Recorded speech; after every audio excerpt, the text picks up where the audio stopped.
نڈھال قدموں سے چل کر اوپر آتا رمیز خان، جو آج کی سخت ترین مصروفیات کی وجہ سے تھکان سے چور ہوتے جسم کے ساتھ اپنے کمرے میں آیا۔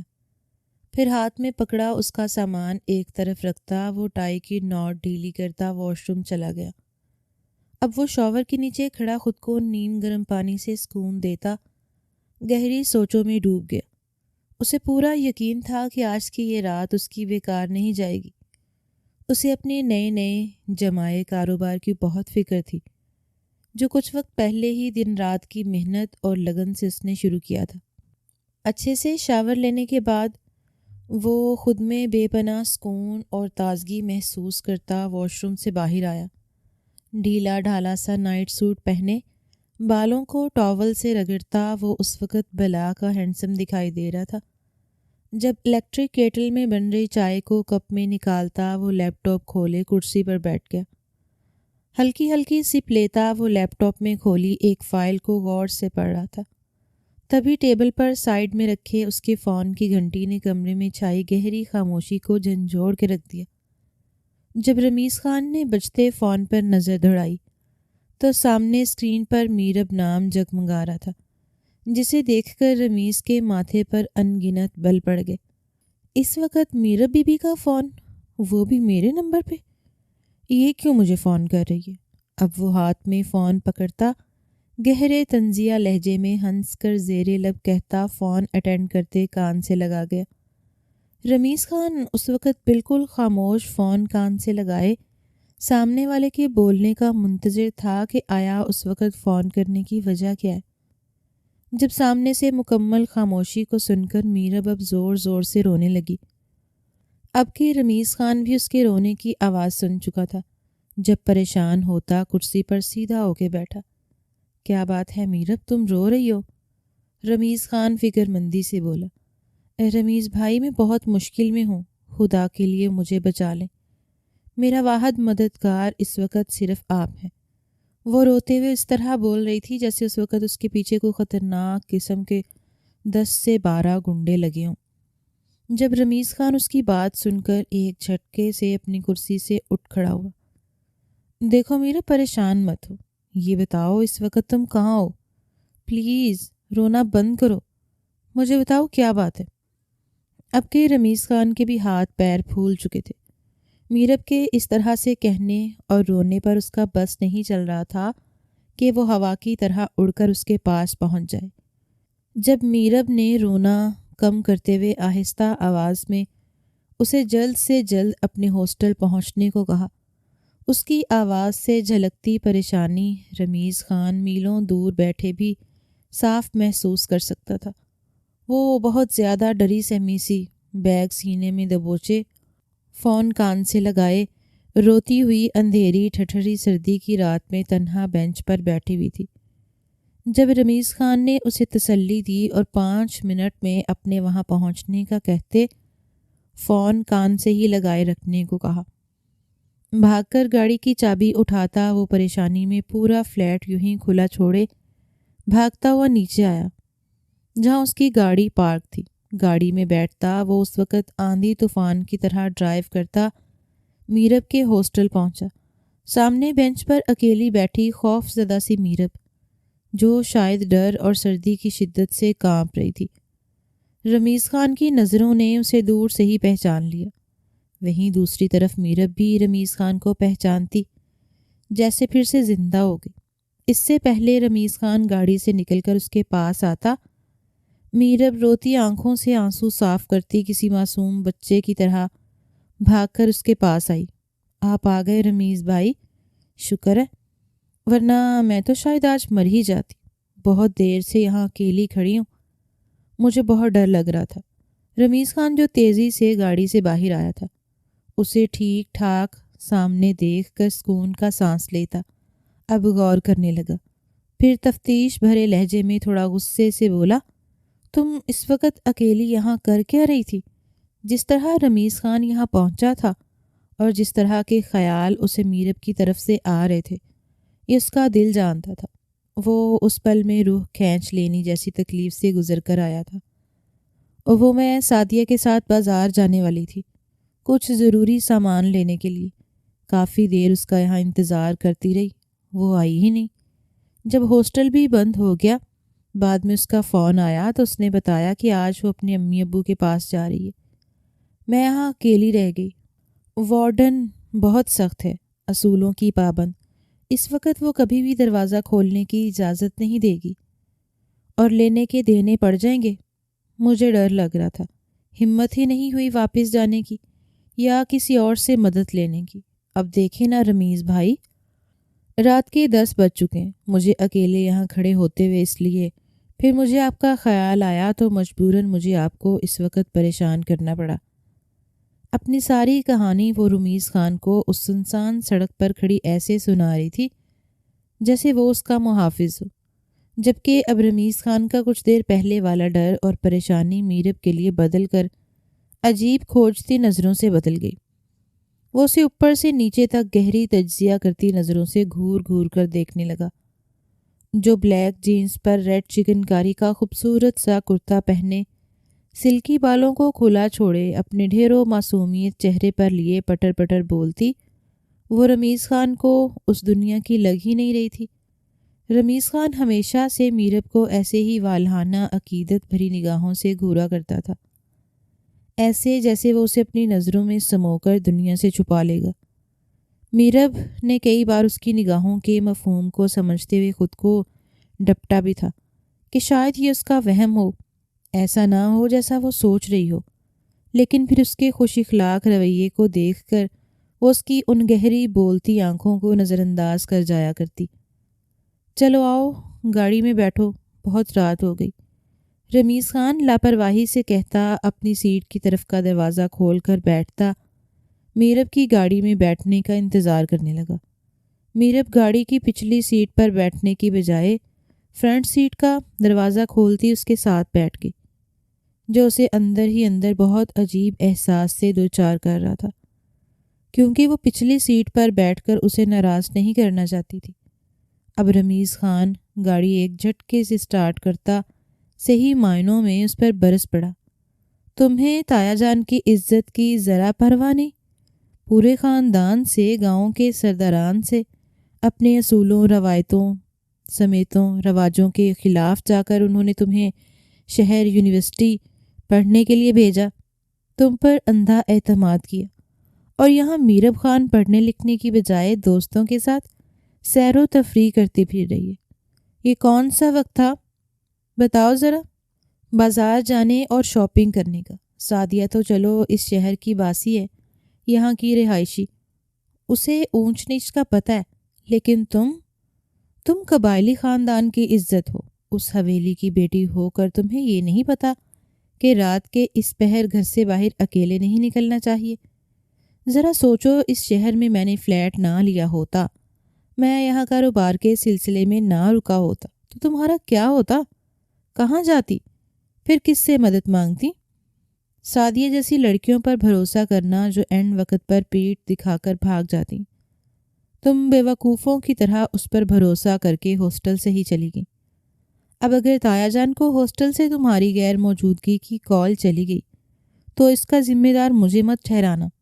ویسے گارڈین میں تم نے میرا نام لکھوایا، مگر مجھے نہیں پتا، اگر ان کے پاس تایا جان کا کہیں سے نمبر موجود ہوا اور انہوں نے حویلی فون کر کے کچھ ایسا ویسا کہہ دیا تو تایا جان پھر کبھی تم پر اعتبار نہیں کریں گے۔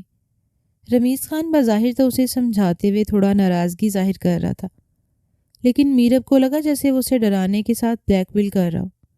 جب میرب نے خوف زدہ چہرے سے اس کی طرف بنا پلکوں کو جھپکے دیکھا، رمیز کو سخت غصہ آ رہا تھا کہ میرب رات کے اس پہر آخر نکلی ہی کیوں۔ اب رمیز خان کی باتیں میرب کو ندامت کے گہرے سمندر میں ڈبونے لگی۔ وہ اس وقت کو ملامت کرنے لگی جب اس نے سعدیہ پر بھروسہ کرتے ہاسٹل سے چھٹی کی، لیکن رمیز خان کے مسلسل طنز سے بھرپور وار اب میرب کی برداشت سے باہر ہونے لگے۔ اس کا کزن مدد کی آڑ میں اس پر احسان جتاتا اسے مزید احساس ندامت سے دوچار کیے جا رہا تھا۔ جہاں کچھ دیر پہلے میرب رمیز خان کو دیکھ کر شکر کی دعائیں مانگ رہی تھی، وہیں اب وہ دل ہی دل میں اسے کوس رہی تھی۔ اپنے اس وقت پر لعنت بھیج رہی تھی جب اس نے مدد کے لیے رمیز خان کو فون کیا تھا۔ پتہ نہیں خود کو کیا سمجھتے ہیں، مدد کر ہی دی ہے تو بندہ بس چپ ہو جائے، ایسے رکھ رکھ کر باتیں تو نہ مارے، احسان جتانے کی کیا ضرورت ہے۔ وہ دل ہی دل میں اس سے خفا ہوتی بولی۔ جب گاڑی ایک جھٹکے سے رکتی اس کی سوچوں کا تسلسل توڑ گئی۔ میرب نے سوالیہ نظروں سے رمیز خان کی طرف دیکھا۔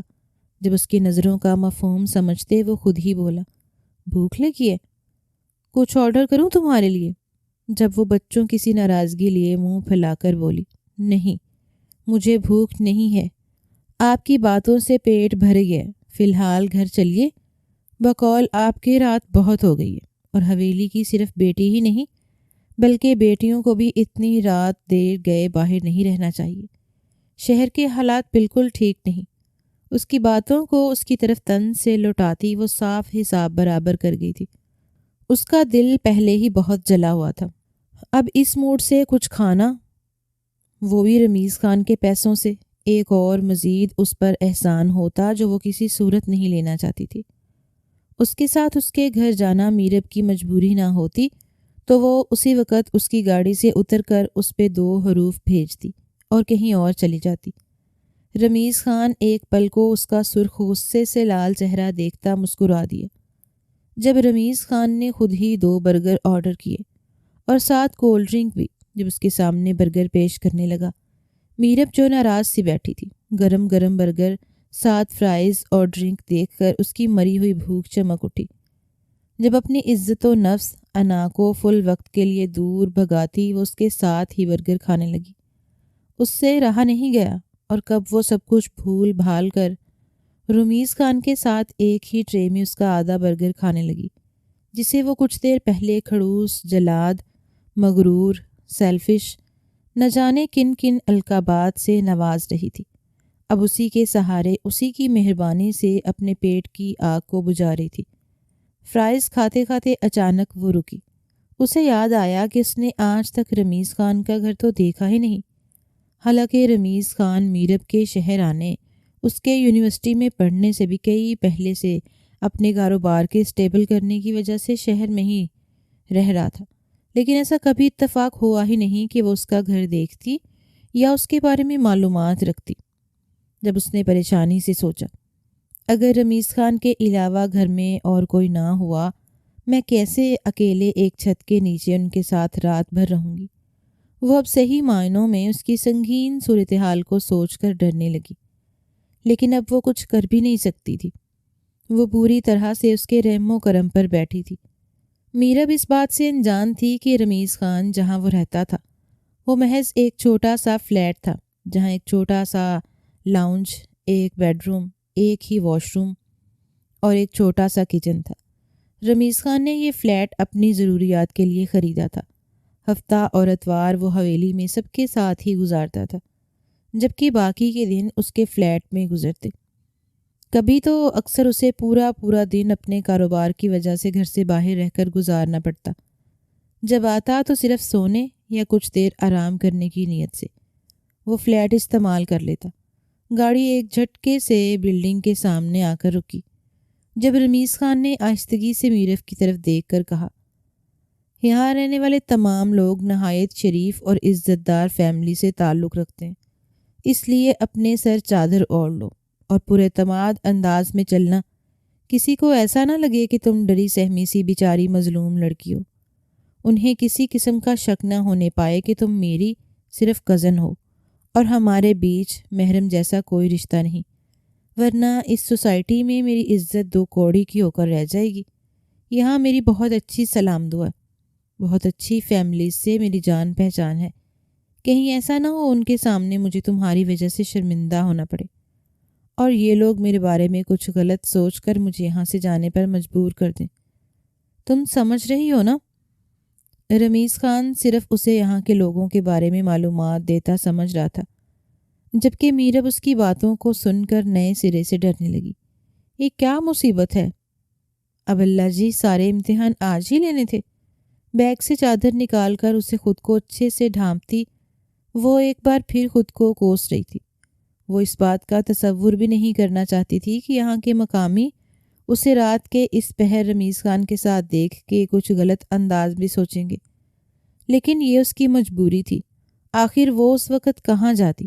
یہ تو رمیز خان کی مہربانی تھی جو اتنا بڑا رسک لے کر وہ اسے گھر سے یہاں لے کر آیا تھا۔ سوچ سوچ کر ہی اس کا دل عجیب طرح سے گھبرانے لگا۔ جب چھوٹے قدم اٹھاتی وہ اس کے ساتھ چل کر اوپر آئی۔ رمیز خان فلیٹ کا دروازہ کھول کر اندر آیا، جہاں وہ جلد بازی میں دروازہ بنا لاک کیے ہی آ گیا تھا۔ میرب جو اس کے پیچھے ہی کھڑی تھی، وہیں سے نظریں گھمائے اس پر ایک پل میں یہ انکشاف اچھے سے ہو گیا تھا کہ یہ گھر نہیں بلکہ چھوٹا سا اپارٹمنٹ ہے جہاں صرف ایک بندے کی رہائش ممکن تھی۔ رمیز خان جو اسے وہیں سہمی نگاہوں سے خود کی طرف دیکھتا کھڑا پایا تو بے اختیار بولا، کیا ہوا؟ دروازے پر کیوں کھڑی ہو؟ اندر آ جاؤ۔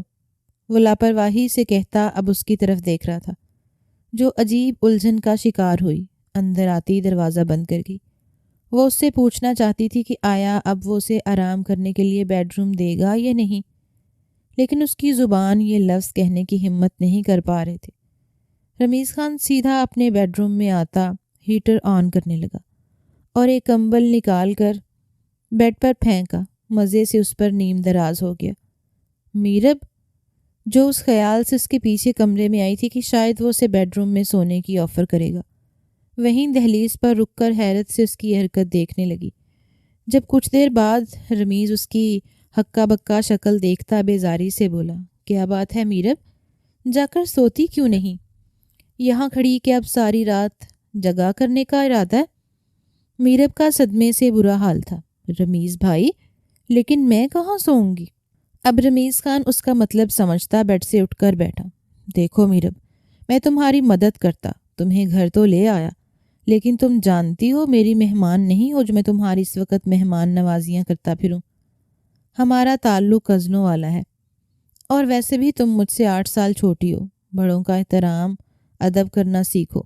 اگر تم یہاں کھڑی اس خوش فہمی کا شکار ہو کہ میں تمہیں اس بیڈ پر سونے کی آفر کروں گا اور خود لاؤنج میں رکھے صوفے پر سوؤں گا، تو ایسا بالکل نہیں۔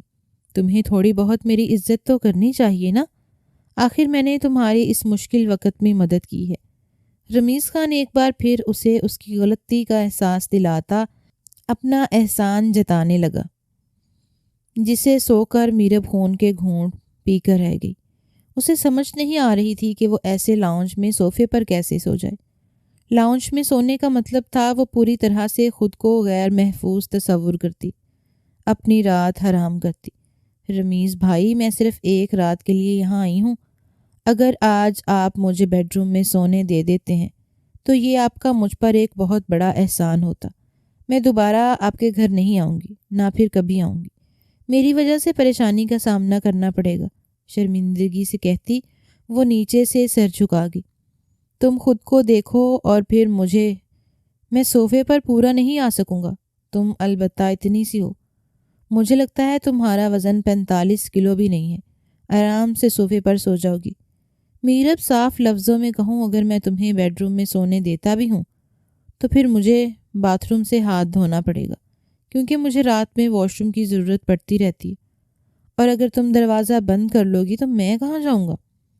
رمیز خان نے اب صحیح معنوں میں اپنی پریشانی اسے بتا کر لاجواب کر دیا تھا، جبکہ وہ تو کچھ اور ہی سمجھے بیٹھی تھی۔ جو بھی ہو، وہ تھی تو ایک جوان لڑکی جو اس وقت ایک غیر محرم شخص کے ساتھ اس کے گھر میں اکیلی تھی۔ اس کا ڈرنا فطری طور پر عام بات تھی۔ اس پر پریشانی یہ کہ بیڈ روم، واش روم کے ساتھ کمبل بھی ایک ہی تھا، کیونکہ وہ اکیلا رہتا تھا۔ اس وجہ سے اس کی ضرورت کا سارا سامان مختصر اس کی ایک ذات کی ضرورت پوری کر سکے جتنا تھا۔ چلو تم یہ کمبل لے جاؤ، باہر لاؤنج میں ہیٹر بھی نہیں ہے، میں دروازہ اندر سے بند کر لوں گا، لیکن دروازہ اتنا ضرور کھلا رہے گا کہ ہیٹر کی گرم ہوا لاؤنج کو بھی گرم کر دے گی۔ اور پھر یہ کمبل بھی ہے، اگر تمہیں رات کو واش روم کی ضرورت پڑ جائے تو بنا مجھے ڈسٹرب کیے پلیز واش روم یوز کر لینا۔ رمیز خان اب اس کی پرواہ کرتے ہوئے نارمل انداز میں بولا، جس پر تھوڑی بہت ڈھارس میرب کو ملی، جس سے یہ ہوا کہ وہ کمبل لیتی لاؤنج میں رکھے صوفے پر آ گئی۔ اب مجبوری یہ کہ نیند میں اسے ہاتھ پیر چلانے کی بہت بری عادت تھی، یہی بات اس کے ذہن میں کھٹک رہی تھی کہ سویا ہوا انسان مرے ہوئے انسان کے برابر ہوتا ہے۔ چھوٹے سے صوفے پر سکڑ کر لیٹتی، اچھے سے خود کو کمبل سے ڈھانپتی، وہ لاؤنج میں ہی لیٹ گئی، لیکن اس وقت اس کی آنکھوں سے نیند کوسوں دور تھی۔ وہ اب بھی اپنے آپ کو پوری طرح سے محفوظ تصور نہیں کر رہی تھی، جب اچانک اس کی سوچ کے پردوں پر ان دو گہری آنکھوں کا عکس لہرا گیا۔ رمیز خان کی نظریں جس طرح سے اسے دیکھا کرتی تھیں، انہیں سوچ کر میرب اب کنفیوز ہونے لگی۔ تھوڑی ہی دیر میں رمیز خان کے کمرے کی جلتی بتی بند ہو گئی، جس سے فلیٹ اب مکمل اندھیرے میں ڈوب چکا تھا۔ میرب کا دل اس اندھیرے میں مزید تیزی سے دھڑکنے لگا۔ وہ اس وقت بے حد مجبوری میں ایک چھت کے نیچے اس کے ساتھ رات گزارنے پر مجبور تھی، جسے کبھی میرب نے اچھی نظر سے دیکھا ہی نہیں تھا۔ وہ ہمیشہ اس سے ٹھہرے مزاج سے ہی پیش آئی تھی، منہ بھر کر جواب دے دیا کرتی، بڑے چھوٹے کا کوئی بھی لحاظ کیے بنا وہ اسے کبھی ایک بڑے کزن ہونے کی عزت نہیں دیا کرتی تھی، اور آج اسی کے رحم و کرم پر تھی۔ لیکن وہ کہتے ہیں نا، نیند تو سولی پر بھی آ جاتی ہے۔ میرب کب اپنی گہری سوچوں سے سفر کرتی نیند کی وادیوں میں ڈوبی پتہ ہی نہیں چلا۔ صبح کے تقریباً 4:30 بجے ہوں گے جب اس کی گہری نیند میں اپنے قریب کسی کے ہونے کا احساس ہوا، جس سے ہڑبڑا کر اس نے اپنی آنکھیں کھولی ہی تھیں کہ سامنے اسے رمیز خان کھڑا دکھائی دیا۔ رمیز خان کے چہرے پر پانی کے قطرے تھے، جو شاید اس بات کی نشاندہی کر رہے تھے کہ وہ وضو کر کے آئے۔ میرب اٹھو! اس کے تیز جھنجھوڑ دینے والی سخت آواز پر میرب حواسوں میں آتی جھٹ سے اپنی جگہ سے اٹھی۔ میرب جو شاید کچھ دیر پہلے ہی سوئی تھی، مکمل جاگ چکی تھی۔ میرب، میں مسجد جا رہا ہوں نماز پڑھنے، فلیٹ کا دروازہ اندر سے لاک کر لو۔ پتہ نہیں چابی کہاں رکھتی، مل نہیں رہی، ورنہ میں لاک کر کے جاتا۔ اس وقت جلدی میں ہوں، مجبوری میں تمہیں جگانا پڑا۔ مجبوری میں کہتا اپنے فولڈ کیے آستین نیچے کرتا وہ دروازے کی جانب بڑھ گیا۔ اس کے جانے کے بعد میرب دروازہ لاک کرتی، اب واپس اپنی جگہ آ کر بیٹھتی، اس پورے خالی فلیٹ کو دیکھتی دل ہی دل میں ڈرنے لگی۔ جب وہ تھا اسے تب بھی ڈر تھا، اب اس کی غیر موجودگی میں بھی میرب ہیپی خوف محسوس کر رہی تھی۔ جب اس نے خود کو دلاسا دیا کہ میرب، صبح تو ہو چکی ہے، لیکن آج سے پہلے میرب کب اتنی صبح اٹھنے کی عادی تھی؟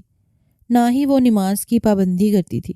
پھر کچھ سوچ کر وہ اٹھی کہ چلو اب اٹھ ہی گئی ہوں تو نماز پڑھ کر ناشتہ ہی بنا لیا جائے، تاکہ رمیز خان کے احسانوں کا جو بوجھ کل رات سے وہ اپنے نازک کندھوں پر اٹھائے اب تھک چکی تھی، ان کا زور کچھ کم ہو سکے۔ رمیز خان جو نماز پڑھ کر آیا تھا، فلیٹ میں قدم رکھتے ہی اس کے حواسوں نے مزید ناشتے کی خوشبو کو محسوس کرتے حیرت سے میرب کو دیکھا۔ جی، میں نے سوچا بھوکے پیٹ تو آپ مجھے یونیورسٹی چھوڑ کر نہیں آئیں گے، تو چلو آپ کے لیے مزیدار ناشتہ ہی بنا دوں تاکہ آپ کے احسانات کچھ کم ہو سکیں۔ منہ بگاڑ کر بولتی وہ اب سیدھا ٹیبل کی طرف بڑھی تھی، جہاں گرم گرم ناشتہ اس کا انتظار کر رہا تھا۔ رمیز خان کے لب دلکشی سے مسکرا اٹھے جب کرسی گھسیٹ کر بیٹھتا، ناشتہ اپنے سامنے کرتا، وہ بھی دو بدو بولا، چلو شکر ہے آپ کو کوئی نیک خیال تو آیا، ویسے ناشتہ تو بہت ہیلدی اور اچھا بنایا ہے تم نے۔ موہد کوئی موقع نہیں چھوڑتا تھا اس پہ تیر اندازی کرنے کا، تعریف میں بھی وہ اسے چھیڑ رہا تھا، جس پر اب وہ غصے سے اسے دیکھنے لگی۔ چلو غصہ بعد میں کر لینا، پہلے کچھ کھا لو ہلکا پھلکا۔ مذاق کرتے دونوں نے خوشگوار ماحول میں ناشتہ ختم کیا۔ چلو میرب، اب تم جلدی سے یونیورسٹی کے لیے تیار ہو جاؤ، میں تمہیں یونیورسٹی چھوڑ دیتا ہوں، اس کے بعد مجھے جم پھر آفس جانا ہے۔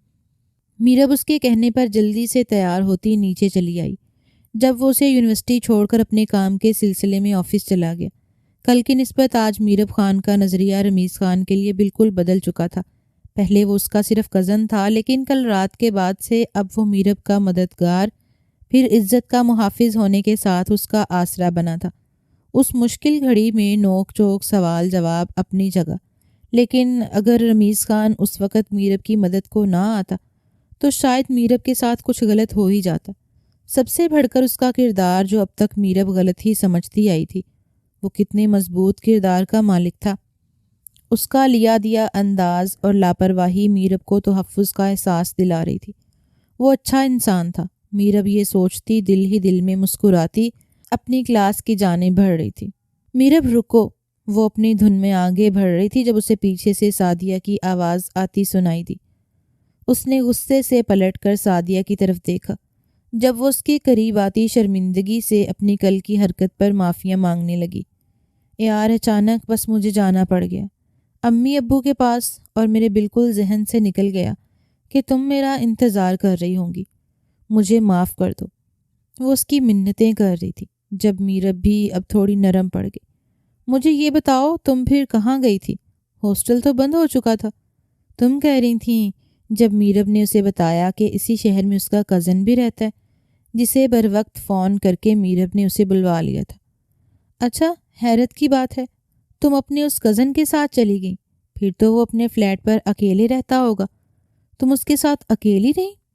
کہیں یہ وہی تو نہیں جس کا تم اکثر ذکر کرتی رہتی ہو، جو ہے تو بہت زیادہ ہینڈسم لیکن کھڑوس، جلاد اور سڑیل سا ہے؟ سعدیہ تجسس لیے ایسے بول رہی تھی جیسے کسی کھوج میں میرب سے کچھ اگلوانا چاہتی ہو۔ میرب نے غیر محسوس انداز میں اس کی طرف دیکھتے لاپرواہی سے ہاں میں سر ہلایا۔ اچھا مجھے اس کی تصویر ہی دکھا دو، میں بھی تو دیکھوں وہ کیسا دکھتا ہے۔ سعدیہ بڑے دلچسپ انداز میں بولتی اب اصرار کرنے لگی، لیکن میرب کا ایسا کوئی ارادہ نہیں تھا۔ سعدیہ اس کی گہری خاموشی بھانپتی اب چپ ہو گئی۔ کلاس اٹینڈ کرنے کے بعد جب وہ دونوں گھر جانے لگیں تب سعدیہ میرب سے بولی، میرب آج کل میں ہماری لاسٹ کلاسز ہیں، اس کے بعد پھر کچھ دنوں تک یونیورسٹی آف رہے گی، تم آج ہاسٹل نہ ہی جاؤ۔ یہ نہ ہو وہاں کی وارڈن تم سے پوچھے کہ کل رات تم کہاں تھی، اس نے حاضری لگائی ہوگی تو ظاہر ہے بھانپ جائے گی اور تم سے ضرور تفتیش کرے گی، تم پھر کیا جواب دو گی؟ کہیں ایسا نہ ہو وہ تمہارے گھر فون کر کے کل رات تمہارے ہاسٹل میں غیر موجودگی کی اطلاع دے دے۔ سعدیہ بڑی پریشانی سے اسے یہ سب بول رہی تھی، جبکہ یہ سب سوچ کر میرب اب کافی ڈر گئی تھی۔ نہیں سعدیہ، حویلی تک یہ بات کسی صورت نہیں پہنچنی چاہیے ورنہ قیامت آ جائے گی۔ میں کیا کروں؟ کوئی حل تلاش کر خدا کے لیے۔ میرب رونی صورت بناتی بولی، ایک کام کرتے ہیں، میں ہاسٹل جاتی ہوں اور اسے یہ کہہ دیتی ہوں کہ تم کسی ضروری وجہ سے اپنے گھر چلی گئیں اور مجھے کہا ہے ہاسٹل میں انفارم کرنے کو۔ اس طرح تم بچ جاؤ گی اور انہیں شک بھی نہیں ہوگا، پھر وہ تمہیں کچھ نہیں کہیں گی۔ دوسری صورت، اگر ہاسٹل سے فون تمہارے گھر چلا گیا اور انہوں نے گارڈین کو بتا دیا کہ تم ایک رات گھر سے باہر رہی ہو تو ہاسٹل میں بدنامی ہوگی، الگ گھر والوں پر بھی امپریشن غلط جائے گا، اور پھر تمہارا خاندان تو ہے بھی سخت قسم کا، کوئی یقین بھی نہیں کرے گا تمہارا۔ اس کی باتوں کو سوچ کر اب میرب کے پسینے چھوٹ گئے جب وہ ڈر کر بولی، اس کا مطلب مجھے ایک رات مزید وہاں گزارنی پڑے گی کیونکہ کل لاسٹ کلاس ہے، اس کے بعد ہی میں گھر جا سکوں گی۔ اس میں اتنا ڈرنے کی کیا بات ہے؟ کل بھی تو تم نے وہیں رات گزاری تھی، تو آج ایک اور صحیح۔ دیکھا جائے تو تمہارا کزن مضبوط کردار کے ساتھ نہایت شریف انسان معلوم ہوتا ہے۔ ویسے میرا اگر اتنا اچھا کزن ہوتا تو میں یہاں ہاسٹل میں رہتی نہیں۔ سعدیہ کی باتیں سن کر میرب گہری سوچ میں ڈوب گئی۔ اسے وارڈن کا جلاد روپ یاد آیا جب وہ ایسی غلط حرکتیں کرنے والی لڑکیوں کے ساتھ بہت برا سلوک کرتی تھی۔ اس کی ایک رخت آواز ہی میرب کی جان نکال لینے کو کافی تھی۔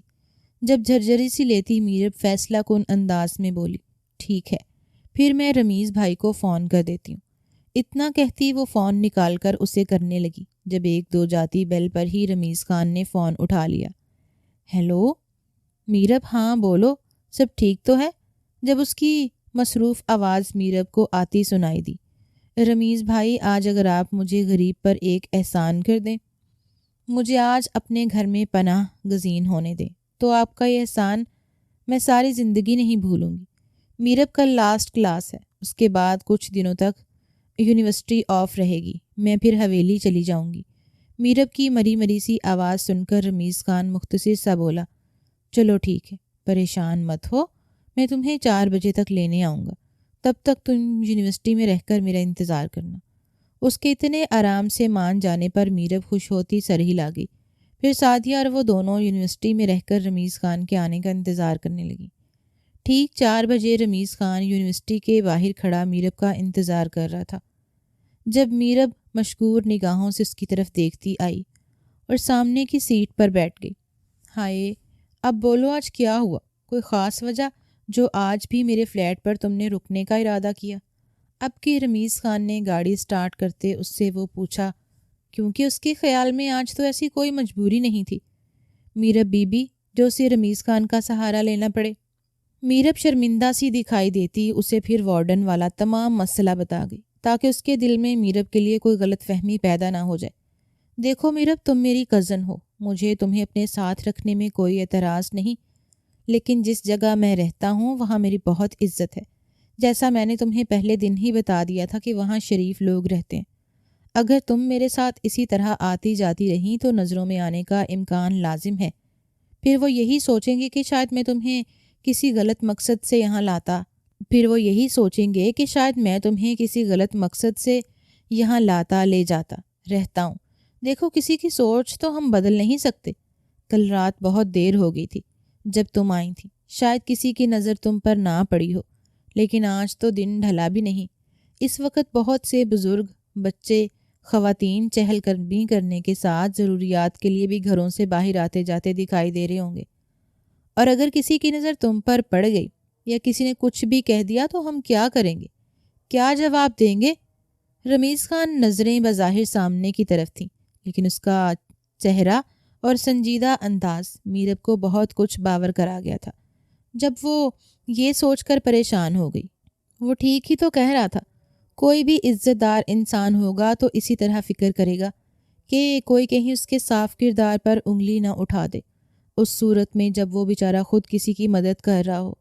رمیز بھائی، میں آپ سے بہت شرمندہ ہوں، یقین کریں مجھے اس بات کا اندازہ بالکل نہیں تھا۔ اس کی افسردہ سی آواز سن کر رمیز خان نفی میں سر ہلاتا مسکرا دیا۔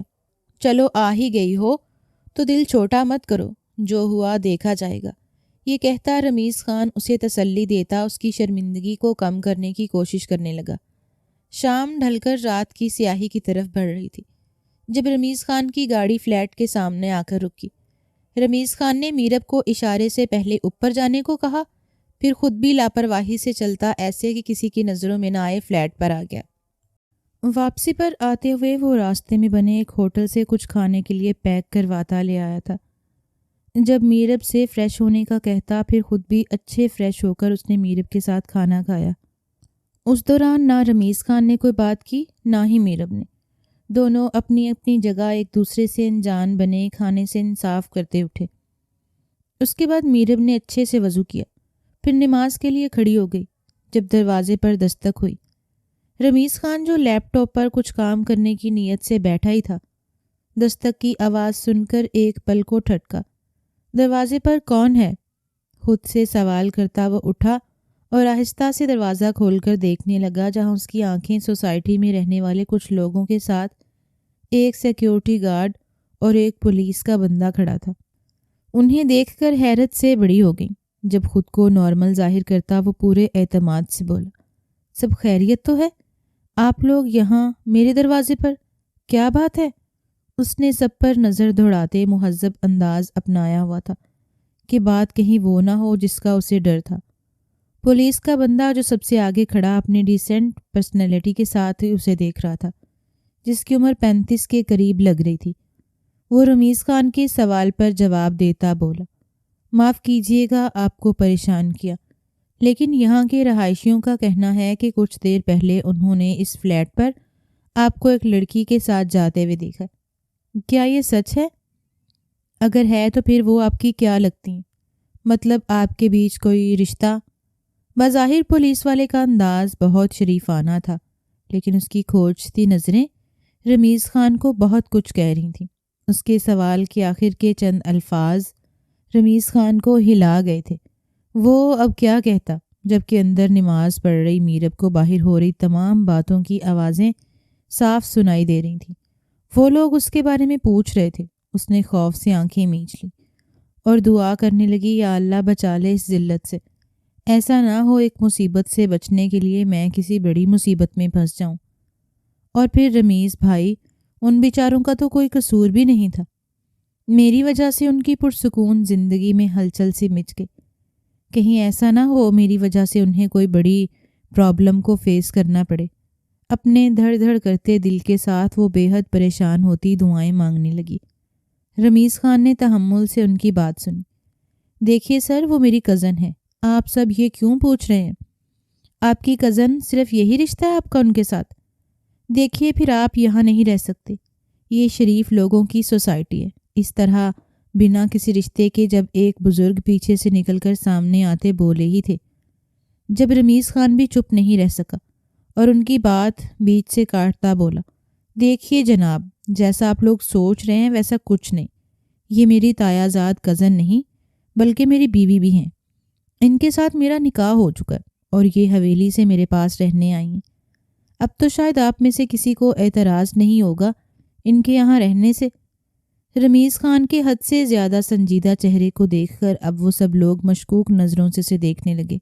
جب پولیس انسپکٹر نے اپنی پوری تسلی نہ ہونے پر رمیز سے بولا، ٹھیک ہے، پھر آپ مجھے نکاح نامہ ابھی لا کر دکھا دیں، ہمیں آپ کی بات پر یقین آ جائے گا، پھر ہم چلے جائیں گے، کوئی آپ کو دوبارہ پریشان نہیں کرے گا۔ جی انسپکٹر صاحب، نکاح نامہ تو ہے لیکن میرے پاس نہیں اس وقت۔ جس مسجد میں ہمارا نکاح ہوا ہے وہ وہاں کے مولوی صاحب کے پاس ہے۔ رمیز خان نے بر وقت حاضر دماغی سے کام لیتے ہوئے کہا، جو اتنی آرام سے ان کا پیچھا چھوڑتے دکھائی نہیں دے رہے تھے۔ وہ فی الحال کوئی تماشا نہیں چاہتا تھا، اس لیے جھوٹ بول گیا۔ ٹھیک ہے، آپ نکاح نامہ مولوی صاحب سے لا کر ہمیں دکھا دیں، ہم چلے جائیں گے۔ وہ پولیس والا ہنوز اپنے سابقہ انداز میں بولا۔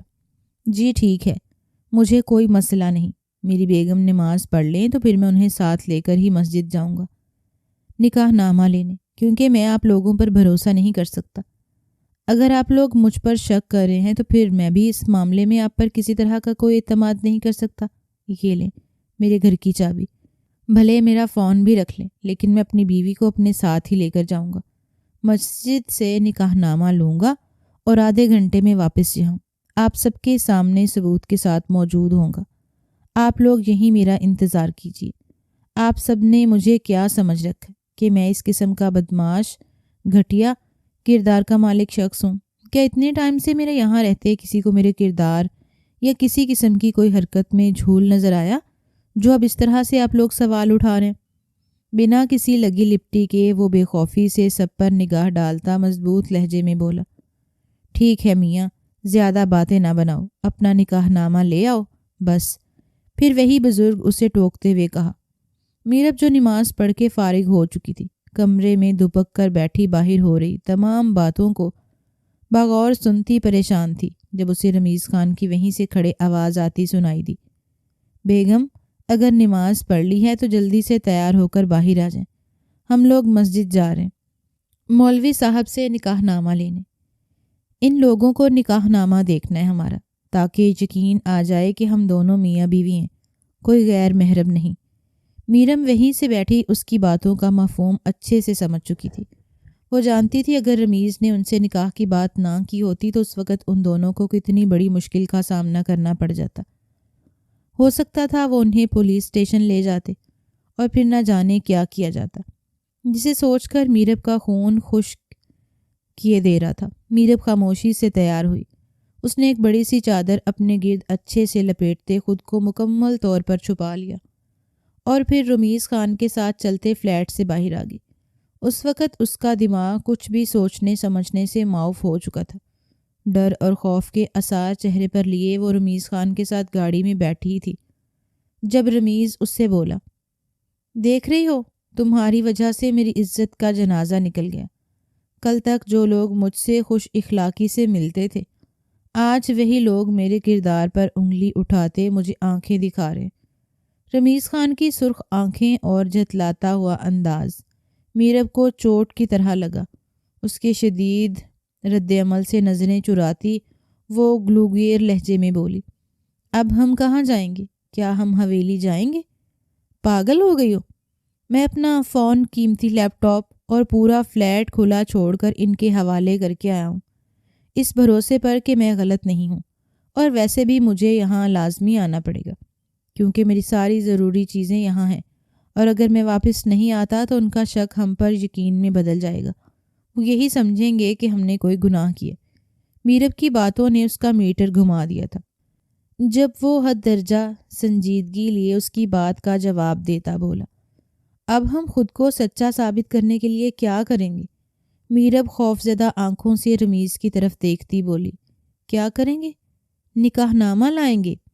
اب کے رمیز نے حکمیہ انداز میں کہا۔ کیا؟ مگر کیسے؟ کیا نکاح نامہ جھوٹا لائیں گے؟ میرب حیران ہوتی پوچھنے لگی، جھوٹا کیوں؟ ابھی ہم نکاح کر لیتے ہیں، ان لوگوں کو دیکھنا بھی تو ہے۔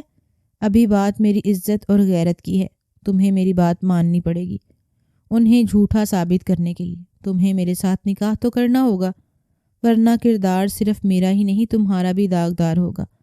پھر یہ بات آگے تک جائے گی۔ ہو سکتا ہے بابا سائیں کو بھی علم ہو جائے اس بات کا، اور تمہارے ابا جان وہ بھی جان جائیں گے کہ تم 2 راتیں میرے ساتھ رہی ہو۔ رمیز خان کی باتیں سن کر میرب سر سے پیر تک زور زور سے کانپنے لگی۔ اس لیے بہتر ہے کہ چپ چاپ میری بات مان لو اور یہ نکاح کر لو۔ اس کے چہرے کے نافہم تاثرات دیکھ کر حکم صادر کرتا بولا۔ وہ اتنی آرام سے نکاح کرنے کا بول رہا تھا جیسے کوئی بات ہی نہ ہو۔ وہ اس شخص سے نکاح کرنے کا سوچ بھی نہیں سکتی تھی۔ نکاح چاہے جھوٹا ہو یا مذاق میں کیا گیا ہو، وہ ہوتا نکاح ہی ہے جو 2 غیر محرم مرد اور عورت کو ایک مضبوط بندھن میں باندھ دیتا ہے، جسے دوسری صورت میں اگر ختم کرنا پڑے تو طلاق دینا لازم ہو جاتا ہے۔ یہ وہ ساری باتیں تھیں جو اس کے ذہن میں آتش فشاں کی طرح پھٹتی جا رہی تھیں۔ وہ اس وقت ایسی مشکل میں پھنس چکی تھی جس کا اس کے علاوہ اور کوئی چارہ بھی نہیں تھا۔ مسجد پہنچ کر ایک جاننے والے مولوی صاحب کو رمیز خان نے نہ جانے ایسا کیا کہا کہ وہ ان دونوں کا فوری نکاح پڑھوانے پر رضامند ہو گئے، جس کی فیس انہوں نے 20,000 روپے لی، اور 40 سے 45 منٹ کے اندر نکاح نامہ 1 ماہ پہلے کی تاریخ پر بنوا کر رمیز خان کے حوالے کر دیا گیا۔ نکاح کے ایجاب و قبول کرنے کے دوران میرب کو اچھے سے احساس ہو گیا کہ وہ رمیز خان کی دسترس میں جا چکی ہے۔ چند پلوں میں میرب سکندر خان سے میرب رمیز خان بنا دی گئی تھی، وہ بھی اس کی مرضی کے خلاف۔ میرب نے نظریں چرا کر برابر میں بیٹھے اس انسان کو دیکھا جس کا مقام اب سب سے اوپر اور اہم ہو گیا تھا۔ وہ بے نیاز لاپرواہ سا نکاح نامہ ہاتھ میں لیے گاڑی تیز رفتار سے چلاتے اس کی وجود سے بالکل انجان تھا۔ جب اچانک میرب سے بولا، نہ جانے ان لوگوں نے میرے فلیٹ میں کیا کیا کر دیا ہوگا، کہیں کوئی چیز ہی نہ اٹھا لیں۔ ایسے لوگوں کا کوئی بھروسہ نہیں جو کسی پر بھی کوئی بھی الزام لگا سکتے ہیں، تو پھر وہ اپنے معیار سے گر کر چوری چگاری بھی کر سکتے ہیں۔ تمہیں تو پتہ ہے گھٹیا پولیس والوں کا کام ہی ہے شریف لوگوں کو پریشان کرنا، انہیں بلیک میل کرنا۔ اگر مجھے آپ آئی عزت کی پرواہ نہ ہوتی تو میں ہرگز اتنا بڑا قدم نہیں اٹھاتا۔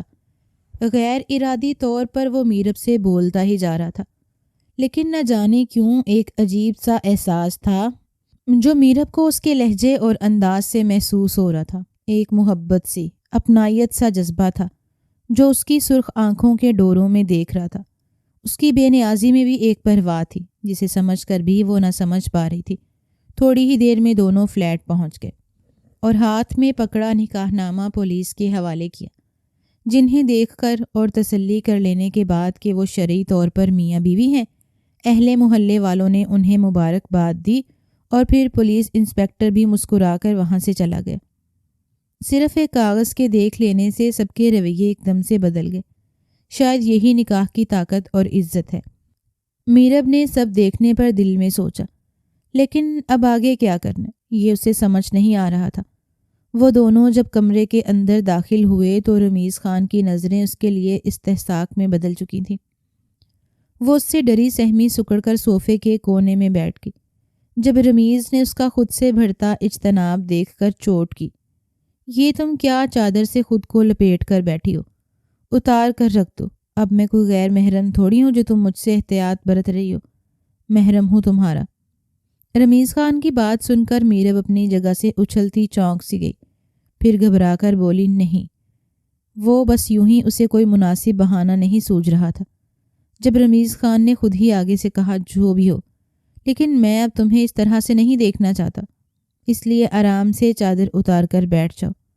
نکاح جس بھی صورت میں ہوا ہو، لیکن اب تو شوہر ہوں تمہارا۔ رمیز خان کا رویہ اچانک سے اس کے ساتھ بدل چکا تھا۔ میرب نے گہری نگاہوں سے اس کا تجزیہ کیا۔ کہیں رمیز خان اس نکاح کو سچ تو نہیں سمجھ رہا، لیکن اب اس کے کہنے سننے سے کیا فرق پڑتا تھا؟ رمیز خان اس پر پورا حق جتا رہا تھا، اور اس کی بڑھتی گستاخیاں نہ روکے گئیں تو مزید بڑھتی چلی جائیں گی۔ اس کے لیے رات پہلے کی طرح گزارنا اب آسان نہیں تھا۔ اسے اب صحیح معنوں میں رمیز خان سے ڈر محسوس ہونے لگا۔ وہ اس چھت کے نیچے رمیز خان کے ساتھ کسی صورت ایک پل گزارنے کو اب تیار نہیں تھی۔ جب اس نے ڈرتے ہوئے اس سے کہا، رمیز اب زیادہ رات ہوئی نہیں ہے، آپ اگر مجھے ہاسٹل چھوڑ دیتے، تو ابھی اس نے اتنا بولا ہی تھا جب وہ تنگ کر کھڑے تیور لیے اسے گھور کر دیکھتا بولا، کیوں ہاسٹل کیوں جاؤ گی؟ اپنے شوہر کا گھر چھوڑ کر؟ تمہارا دماغ تو ٹھیک ہے نا؟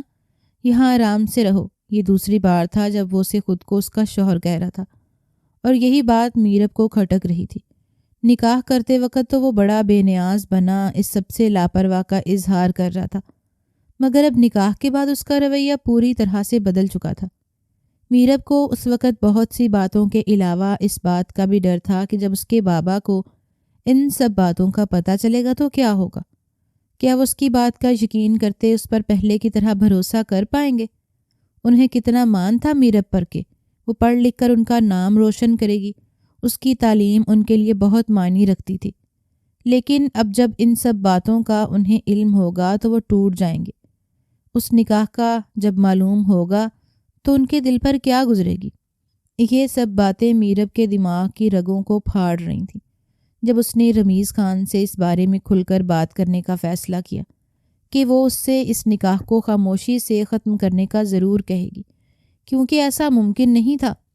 وہ اپنے بابا کے خلاف جا کر ایسا کوئی فیصلہ نہیں کرنا چاہتی تھی جس سے ان کی بدنامی کے ساتھ ان کا سر بھی شرم سے نیچے ہوتا، لیکن دوسری طرف رمیز خان کے دماغ میں تو کچھ اور ہی چل رہا تھا۔ نکاح کی کشش اسے بے اختیار میرب کی جانب شدت سے کھینچ رہی تھی، جو اس نکاح کو ابھی تک قبول نہیں کر پائی تھی۔ وہ اس کے معاملے میں خود کو بے اختیار محسوس کر رہا تھا۔ اللہ اللہ کر کے دونوں کی رات کٹی۔ جب وہ آخری کلاس لینے کے بعد یونیورسٹی سے باہر آئی تو اس نے رمیز خان کو باہر گاڑی کے پاس کھڑے دیکھا۔ میرب خاموشی سے گاڑی میں بیٹھتی رمیز سے بولی، مجھے حویلی جانا ہے، میری آج لاسٹ کلاس تھی، آپ کو بتایا تھا۔ اب کل سنڈے ہے، میں یہاں مزید اور نہیں رہ سکتی، آپ پلیز مجھے حویلی چھوڑ آئیں۔ رمیز خان اس کی بات جو ابھی تک خاموشی سے سن رہا تھا ایک دم بولا، کچھ دن رہ جاؤ، میں پھر تمہیں چھوڑ آؤں گا، اس میں پریشان ہونے کی کیا ضرورت ہے؟ نہیں، میں حویلی میں بابا کو بتا چکی ہوں کہ آج میری لاسٹ کلاس تھی، اب مزید ایک دن رکنا میرا ان کی نظر میں مجھے مشکوک ثابت کر سکتا ہے، اور پھر کوئی تک بھی نہیں بنتی یہاں رہنے کی۔ آپ پلیز زبردستی مجبور مت کریں اور مجھے حویلی چھوڑ دیں۔ میرب اس کی مزید ضد کے آگے جھنجھلاتی ہوئی بولی تھی، جب چاروں ناچار اسے میرب کی بات مانتے ہوئے حویلی جا کر چھوڑنا پڑا۔ گاڑی سے اترتی وہ پلٹ کر اس سے پوچھنے سے خود کو روک نہ پائی، آپ اندر نہیں آئیں گے؟ جب رمیز خان نے گہری نگاہوں سے دیکھتے ہوئے میرب سے کہا، نہیں، مجھے کاروبار کے سلسلے میں کچھ کام ہے جو کرنے ہیں، میں اندر نہیں آ سکتا، اس لیے واپس جانا ضروری ہے۔ میرب اس کی بات سن کر سر ہلاتی واپس جانے کے لیے مڑی، جب اسے رمیز خان کی گھمبیر آواز سنائی دی، میرب رکو، بات سنو۔ اس کی آواز سن کر میرب ایک پل کو اپنی جگہ ٹھہر سی گئی، پھر پلٹ کر سوالیہ نظروں سے اس کی جانب دیکھنے لگی۔ بہتر ہوگا کہ یہ نکاح ابھی سب سے خفیہ ہی رہے، اس بارے میں کسی سے کوئی بات کرنے کی ضرورت نہیں۔ جب وقت آئے گا تو میں اپنے طریقے سے سب سے خود بات کر لوں گا، تمہیں کسی کے سامنے جواب دہ ہونے کی ضرورت۔ اتنا کہتا رمیز خان وہاں رکا نہیں۔ میرب خالی نظروں سے اوجھل ہوتا دیکھتی اندر آ گئی۔ اسے کچھ سمجھ نہیں آ رہا تھا کہ وہ کیا کرے۔ اس نے رمیز خان کو لے کر اس بارے میں ایسا کبھی سوچا ہی نہیں تھا۔ بلا شبہ وہ بہت ہینڈسم اور گڈ لکنگ تھا، اچھا خاصا کاروبار کا مالک تھا، اس میں کوئی کمی نہیں تھی، وہ کسی بھی لڑکی کا خواب ہو سکتا تھا۔ لیکن میرب اپنے دل کا کیا کرتی؟ اسے وہ نہ اچھا لگتا تھا نہ ہی برا۔ ایک بات تھی جو اسے اندر سے ہی کھائے جا رہی تھی، وہ یہ تھی کہ جس نکاح کو اسے خاندان میں سب کے سامنے ریتی رواجوں سے بڑھ کر دعاؤں میں کرنا چاہیے تھا، وہ چھپ کر دباؤ میں آ کر کرنا پڑا۔ اب وہ یہ سب نہ تو چھپا سکتی تھی، نہ ہی اس میں اتنی ہمت تھی کہ کھل کر بتاتی۔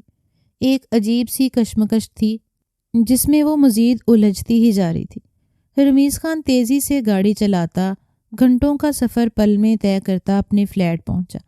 جب تھکا ہارا وہ گھر کے اندر داخل ہوتا، روم میں آیا اور دراز سے ایک تصویر نکال کر اسے بڑی محبت و چاہت سے دیکھنے لگا۔ جب یہ سوچ کر اس کے لبوں پر ایک دل فریب مسکراہٹ رینگ گئی کہ جس کو اب تک وہ پانے کی چاہ میں نہ جانے کتنا تڑپا تھا، وہ اب اس کی بیوی ہے، اس کی محرم، جس کا ایک عرصے تک خواب دیکھتا رہا، وہ اب مکمل طور پر اس کی دسترس میں تھی۔ یہ احساس ہی بہت حسین تھا اس کے لیے، جسے وہ اب تک خاموشی سے چاہتا آ رہا تھا۔ وہ اب اس کی تھی، صرف اس کی۔ وہ اسے بے پناہ محبت کرتا تھا اور اسی بات سے مجبور ہوتا وہ خود کو روک نہ سکا اور جو ضروری کام تھا وہ ختم کرتا واپس حویلی آ گیا۔ اب میرب سے دور رہنا، اسے نظروں سے اوجھل رکھنا اس کے دل کو گوارا نہیں تھا۔ جب بنا کسی کو اطلاع دیے وہ رات ہی کو واپس آ گیا تھا۔ اس وقت ہر طرف اندھیرا چھایا ہوا تھا، سب اپنے اپنے کمروں میں سکون کی نیند سو رہے تھے۔ جب وہ دبے پاؤں میرب کے کمرے میں داخل ہوا، میرب اچانک رات کے اس پہر اس کی غیر متوقع آمد پر ششدر سی اسے دیکھتی رہ گئی۔ جب فرتے جذبات کا امنڈتا سمندر اپنے دل میں لیے رمیز خان بے اختیار ہوتا آگے بڑھا تھا اسے اپنی باہوں میں بھرنے کے لیے، جب میرم زور سے اس کے سینے پر ہاتھ رکھ کر پیچھے کی طرف دھکا دیتی، خود سے دور کرتی حیرانگی سے بولی، یہ آپ کیا کر رہے ہیں رمیز؟ آپ کو اندازہ بھی ہے اس حرکت کا؟ آپ ہوش میں تو ہیں؟ مشکل حالات میں نکاح کرنے کا یہ مطلب تو نہیں کہ آپ اس رشتے کو سچ مان بیٹھیں اور مجھے اپنی بیوی تصور کرتے حق جمانے لگیں۔ میرب کا بس نہیں چل رہا تھا، وہ ابھی اس کا حال برا کر دیتی۔ نکاح جس بھی صورت میں ہو، نکاح نکاح ہی ہوتا ہے، اور سچ یہی ہے کہ تم میری بیوی ہو اور میں تمہارا شوہر۔ اب نہ تو دنیا کی کوئی قانون اس بات کو جھٹلا سکتا ہے اور نہ ہی تمہیں مجھ سے دور کر سکتا ہے۔ میرب کے پورے شدت سے لگائے جانے والے دھکے سے وہ فقط ڈگمگایا تھا، جب دوسرے ہی پل سنبھل کر اسے پھر اپنے بس میں کرتا بولا، نہیں مانتی میں اس نکاح کو جو چھپ کر سب سے کسی دباؤ میں آ کر دل کی رضا کے بنا کیا جائے۔ وہ اس وقت رمیز خان سے بے حد خوف زدہ دکھائی دیتی، لڑکھڑاتی زبان میں بولی، اب تم اس نکاح کو جھٹلا کر میرے جذبوں کی میری تذلیل کر رہی ہو، میرا بہت برا کر رہی ہو، پچھتاؤ گی، یاد رکھنا۔ رمیز خان بظاہر نارمل انداز و تاثرات کے ساتھ بات کر رہا تھا، مگر میرب الفاظ کے پیچھے کی دھمکیوں سے بخوبی واقف تھی۔ چلے جائیے اسی وقت یہاں سے، ایسا نہ ہو اس پل میں شور مچا کر پوری حویلی کے لوگوں کو اکٹھا کر لوں۔ اس نکاح کا کسی کو نہیں پتہ، پھر ایسا نہ ہو رمیز خان آپ کے لیے کوئی مسئلہ ہو جائے۔ اس کی معصوم سی دھمکی کو سنتا رمیز خان زور زور سے ہنسنے لگا۔ ٹھیک ہے تو پھر تسلی کر لو، شور مچا کے، رمیز خان نے بے پرواہی سے کہا، جسے میرب منہ کھول کر شور مچانے ہی والی تھی کہ رمیز خان نے زور سے اس کے منہ پر ہاتھ رکھ کر اس کی آواز کا گلا کھونٹتا بولا، اب تم دیکھنا میرب رمیز خان، صبح میں تمہارے ساتھ کرتا کیا ہوں۔ اسے دھمکاتے ہوئے وہ وہاں سے چلا گیا۔ اگلے دن صبح میرب کے اٹھنے پر گھر میں ایک طوفان تھا جو رمیز خان کی طرف سے میرب پر نازل ہوا، جس کے نتائج اتنے خطرناک ہوں گے کہ میرب کو اندازہ نہیں تھا۔ بابا سائیں، مجھے شادی کرنی ہے، میرب سے۔ ناشتے کی میز پر جب سب ناشتہ کر رہے تھے تب رمیز خان کے الفاظ سب کو حیرت میں ڈال گئے۔ میرب جو ناشتہ کرتے رمیز خان کے وجود کو بالکل فراموش کیے بیٹھی تھی، گھور کر اسے دیکھنے لگی۔ سکندر خان جو میرب کے والد تھے، رمیز کی بات سن کر روب سے بولے، تم کون ہوتے ہو شادی کا فیصلہ میری بیٹی سے کرنے والے؟ رمیز خان، مت بھولو وہ دن گئے جب مردوں کے کہنے پر لڑکیاں ان کی دسترس میں آ جاتی تھیں۔ یہ سکندر خان کی بیٹی ہے، میرب جہاں کہے گی وہیں اس کی شادی ہوگی۔ میں میرب کی پسند کو ترجیح دوں گا، نہ کہ تمہارے فیصلے کو، کیونکہ یہ میری بیٹی کی زندگی کا سوال ہے۔ تم تو ایسے بات کر رہے ہو جیسے کوئی دھمکی دے کر ہمیں ڈرانے کی کوشش کر رہے ہو۔ تمہیں پتہ ہے میں ان روایتوں کے سخت خلاف ہوں۔ آپ تو خلاف ہیں، ذرا پوچھیے اپنی بیٹی سے، کیا وہ بھی ان روایتوں کے خلاف ہے؟ وہ تو مجھ سے نکاح کر کے بیٹھی ہے۔ دیں یہ ثبوت کے طور پر نکاح نامہ، میرے پاس ہے۔ اب کہ رمیز خان نے صحیح معنوں پر سب پر بم پھوڑا تھا۔ میرب تو اس جھٹکے کے لیے تیار ہی نہیں تھی۔ سکندر خان بے یقینی سے میرب اور پھر اس نکاح نامے کو ہاتھ میں پکڑے دیکھنے لگی، پھر ایک دم سے اپنی جگہ سے کھڑے ہوتے رمیز خان پر دھاڑے۔ تم ایک نمبر کے گھٹیا انسان ہو، سمجھتے ہو میری بیٹی پر جھوٹا الزام لگاؤ گے اور ہم یقین کر لیں گے؟ میرب اب کرچی کرچی دل سے اپنے باپ کو دیکھنے لگی۔ اس وقت کتنی تکلیف ہو رہی تھی اسے اپنے باپ کے مان کو ٹوٹتے ہوئے محسوس کر کے، وہ بیان بھی نہیں کر سکتی تھی۔ بتاؤ میرب، کیا یہ سچ ہے جو رمیز خان کہہ رہا ہے؟ اب کے سکندر خان نے میرب کی طرف پلٹ کر تصدیق کرنی چاہی کہ آیا یہ سچ بھی ہے، یہ رمیز خان بکواس کر رہا ہے۔ بابا جان، اس سے پہلے آپ کو میں کچھ کہوں، یہ ثبوت آپ دیکھیں۔ میرب فون نکالتی سعدیہ کی وہ ساری باتیں انہیں سنانے لگی، جس میں سعدیہ اس سے معافی مانگ رہی تھی اور یہ کہہ رہی تھی کہ اس دن جب وہ اسے رات کو اکیلے چھوڑ کر اپنی فیملی کے پاس چلی گئی تھی، وہ اس کے کزن رمیز خان کی پلاننگ تھی۔ وہ یہی چاہتا تھا کہ ایسا کچھ ماحول بن جائے کہ مجبور ہو کر عزت بچانے کے ڈر سے میرب اس سے مجبوراً نکاح پر راضی ہو جائے، جس کے لیے اس کے کزن نے میرب کی دوست کو 10,000 بھی دیے تھے۔ اس نے ہر اس بات کا میرب کے سامنے اعتراف کرتے معذرت کی اور رمیز کی ساری سچائی میرب کو بتائی کہ وہ کیسے ہیں۔ ہاسٹل میں تھی اور اس سے جھوٹ بولا کہ وہ فیملی سے ملنے گئی ہے۔ پھر اگلے دن اس نے میرب کو اکسا کر پھر رمیز کے گھر رکنے پر مجبور کیا۔ پھر محلے والوں کا وہاں آنا، ان پر الزام لگانا، یہ سب رمیز خان کی ہی چال تھی، اسے گھیرنے کی، تاکہ وہ بے بس ہو کر اس کی بات مانتی چلی جائے اور وہ اپنے مقصد میں کامیاب ہو کر میرب کو حاصل کر لے۔ جھوٹ بول رہی ہے یہ لڑکی، مجھ پر الزام لگا رہی ہے، میں تو اسے جانتا بھی نہیں۔ رمیز خان سعدیہ کی فون کال ریکارڈ سنتا دھاڑا تھا۔ اب کہ میرب مسکرا کر رمیز کو دیکھتی ایک اور فون کال ریکارڈنگ سب کو سنانے لگی، جس میں رمیز خان سعدیہ سے بات کر رہا تھا اور اسے کہہ رہا تھا کہ میرب کو کیسے اس کے گھر لانے کے لیے سعدیہ کو ڈرامہ کرنا ہے اور وہ اسے اس کام کے پیسے دے گا۔ اب کہ رمیز خان کا چہرہ یہ سب سن کر سرخ پڑ گیا، اس کے الفاظ جیسے گم ہو گئے۔ اب بولو رمیز خان، کیا ابھی یہ جھوٹ ہے؟ یہ تمہاری آواز نہیں؟ بولو۔ میرب نفرت سے چیختی بولی، ہاں یہ سب میں نے کیا، وہ بھی تمہاری محبت میں، تمہیں پانے کے لیے۔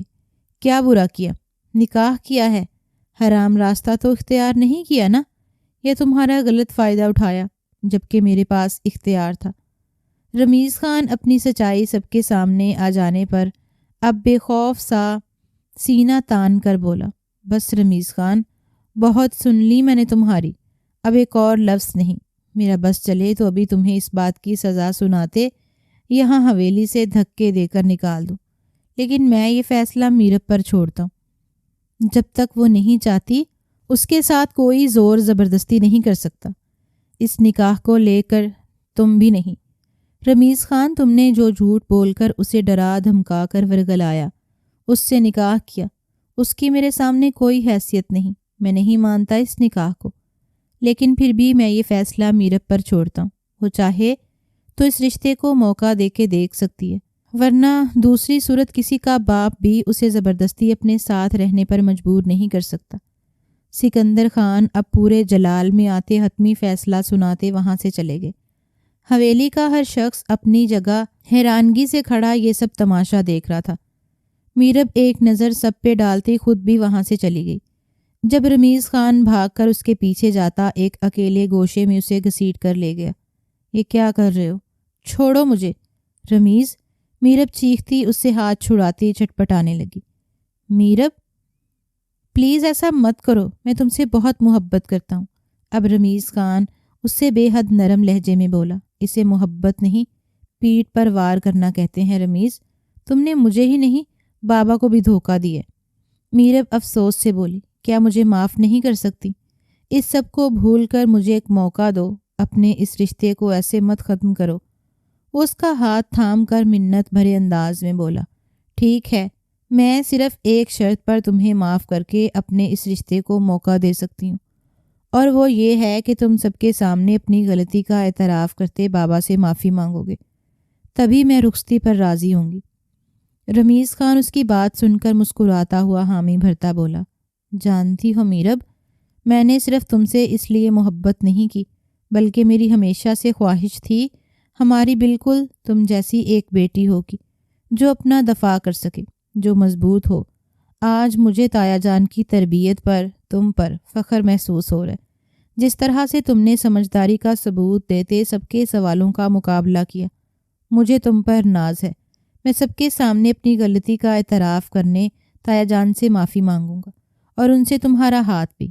اب تو تم مجھے معاف کر کے میرا ساتھ قبول کر لو گی نا؟ رمیز خان چاہت سے کہتا اب بڑی آس لیے اس سے پوچھنے لگا، جس پر میرب کھلکھلا کے ہنستی۔ رمیز خان اس کے کھلکھلانے پر فدا ہوتا زور سے اسے اپنے سینے سے لگا گیا۔